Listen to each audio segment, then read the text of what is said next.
you disguise your bald spot or receding hairline.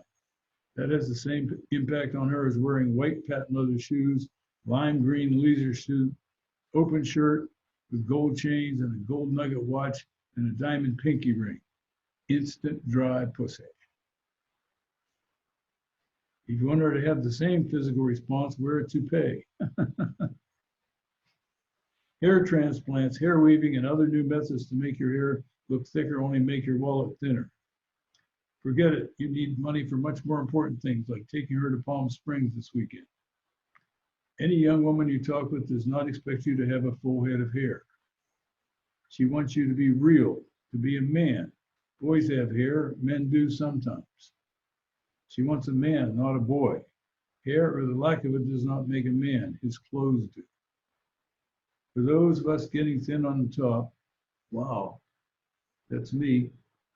Short is mandatory. It gives the appearance of more. Short means short all over, not short with 40 long hairs combed back in the middle or other futile attempt to pretend your hair is not down the shower drain. If you have a few hairs left, shave your head and tan your scalp. Michael Jordan has made it acceptable for all of us. I'm pretty close to that day, boys. For those with plenty of hair, shorter hair is still the best. It makes you look younger and more masculine. The well-dressed man never looks like he needs a haircut or he just got one. No 50s hairstyles either, especially anything resembling James Dean, Elvis, Fabian, Mick Jagger, Bob Dylan, Frank Zappa, and so forth. They're all has-beens. Get with it. Mullets. Anything that looks styled dates you. Then you don't date her.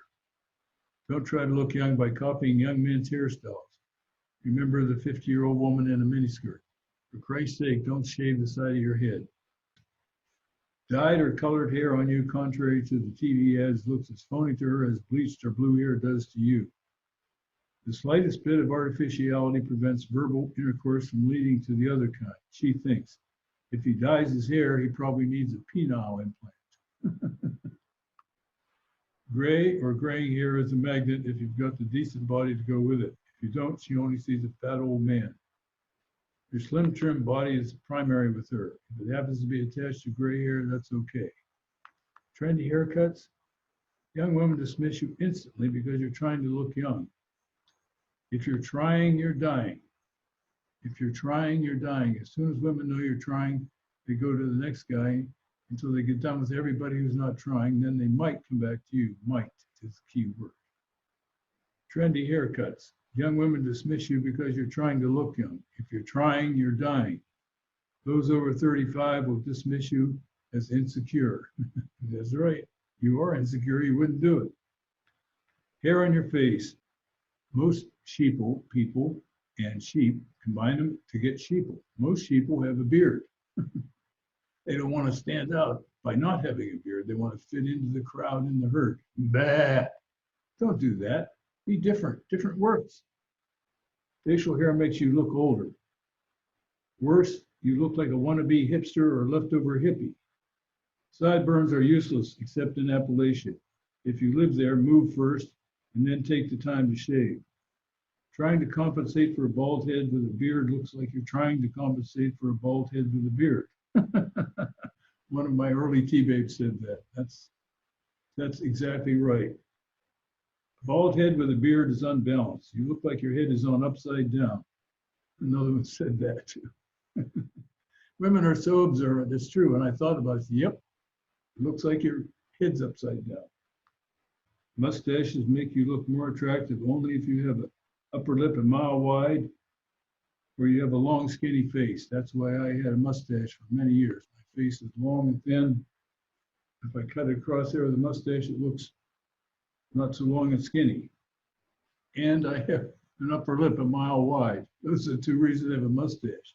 I got so tired of goddamn thing is white. And it just looks weird to have this big white thing in the middle of my face. So it's gone. I'll have to live with my wide lip and my long face. If your features require facial hair, keep it neat, short, and well trimmed at all times. Don't sit across the table from her wondering why she's smirking. There's a piece of fettuccine in your mustache. How do I know that? How do I know that, guys? I used to have a mustache. Constant monitoring is required when eating or drinking. The rest of the time, combing and constant grooming is a must. Blade shaving seems to take off a couple of years.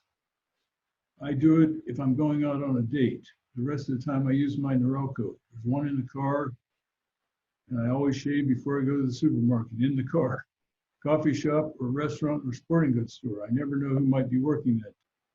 Hair on the rest of your head. At 35, when your testosterone begins to subside and surge, you want to fuck like an 18-year-old. That's good.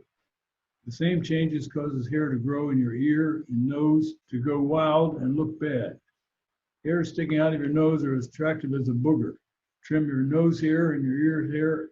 Don't you dare forget. Yucky is her descriptive word for these hairs. Bushy eyebrows must be trimmed. No discussion. You guys that have beards that are partially gray, I've got news for you. You look like an old man. It doesn't help to have a beard with gray whiskers. It looks stupid.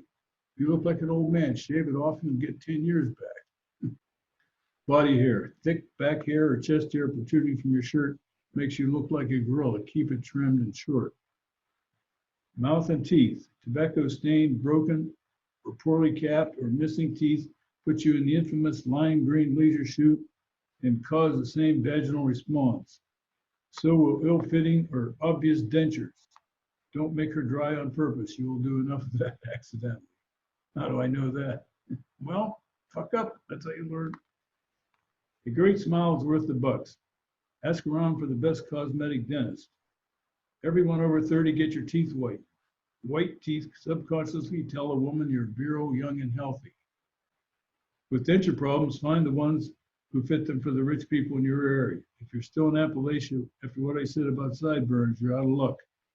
But bad teeth fit in right back there. Keep your teeth clean, breath smelling sweet all the time.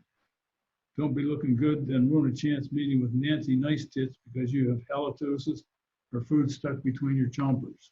Glasses. Since the first workshop in 1999, every T-Babe has said basically the same thing. You look better without your glasses than you do with your glasses. So their advice is get LASIK surgery or get contacts. If you don't want to do that, you're not going to look as good to women as you do without glasses. Wearing bifocals is like rolling over to her in a wheelchair with a shawl on saying, that dimple on your left knee is absolutely sensational. If you need glasses to read, get some that don't look like reading glasses. Those look like reading glasses? No, but they are. But my one eye is so bad, this one is so bad, I don't need glasses to read the book this close. So I can cheat. One friend of mine got her eyes fixed with LASIK surgery, and she had the doctor leave one eye so she could read with it and the other eye for distance, so she doesn't need bifocals. Don't have any glasses, including sunglasses on a string around your neck. Only old men or disco dicks do that. Sunglasses, never wear mirrored lenses. Females distrust you thinking you're staring while hiding. If you like to girl watch, just do it. Turns many on. If you aren't blatantly staring at their crotch, take them off immediately when talking to her or anyone. People that keep talking to me with the sunglasses on just piss me the fuck off. And I tell them, I said, would you mind taking your glasses off? I can't see you. They go, ooh, sorry. They're trying to be cool. Fuck you, you dick. Everything else. A suntan is a fair advantage. That is a universal recommendation from the Titanium Babes. We get guys who come to workshops in the winter out here. We always have workshops in February, so that the poor guys back east get to come to California in the wintertime. Girls say, you look like a cadaver. And they do. They've been inside since fucking September. When they get here in February, they look whiter than I do. I'm white. I don't get a tan anymore. I used to be tan all the time. But you can see I'm as white as a ghost. Why? Because I get skin cancer so fucking easily now. And you can see I've been cut apart right there on my nose. That's one that didn't heal right. I got scars everywhere. Now he's gonna get, this thing's gonna go, that's called white privilege. You can get skin cancer. But I can't get a tan anymore, so I'm not gonna do it. I'm just gonna have to look like a ghost.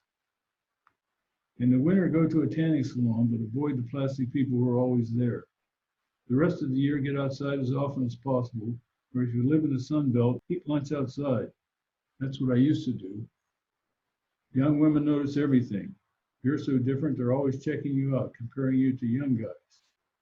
Louise told me my toes looked like an old man's. My routine of trimming them every Sunday before 10K had been disrupted for a couple of months while I let my ankle sprain heal.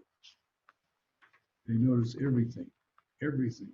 Buy and use cologne all the time. I have a bottle in my car, and I used to have a bottle at the office. Change brands every couple of months. When you get compliments on a particular one, wear that one for 3 months, and then start over. Attention. You have to be easy does it with the cologne. The girls tell the guys, this is how you put cologne on. Let's pretend that's a bottle of cologne. Take off the cap. You put a drop right here. Drop on the back of your hand. Drop on the back of your hand. That's it. That's all you need. If you do any more than that, you smell like grandpa. Don't do it. Easy on the cologne, but always wear it. This look is only temporary. Most of my advice helps you prevent her from having instant dry pussy. The look and principles described in Dress for Success with Women and Clothes Make the Man. The benefit is it attracts the largest numbers of female under 25, but it has a wonderful side effect. It attracts many more over 25, making the upcoming advice in Women First much easier to follow. In other words, when you look good, you attract young women and older women at the same time. So always look good, always look successful. Eventually, you must express your individual taste and the person that you are with your clothes and overall appearance. Your goal is to find and date a young woman who likes you dressed the way you want to be. That's after you get the principles and the rules about colors down. And fit. Colors and fit, big fucking deal. Young women prefer an older lover who wears the uniform of sorts. GQ model, tennis bum, cowboy, macho cop, businessman, professor, movie producer, trucker, aging rock star, whomever you really are. I'm a kickback Hawaiian to mainland transplant. While slimming down, begin to develop the right attitude.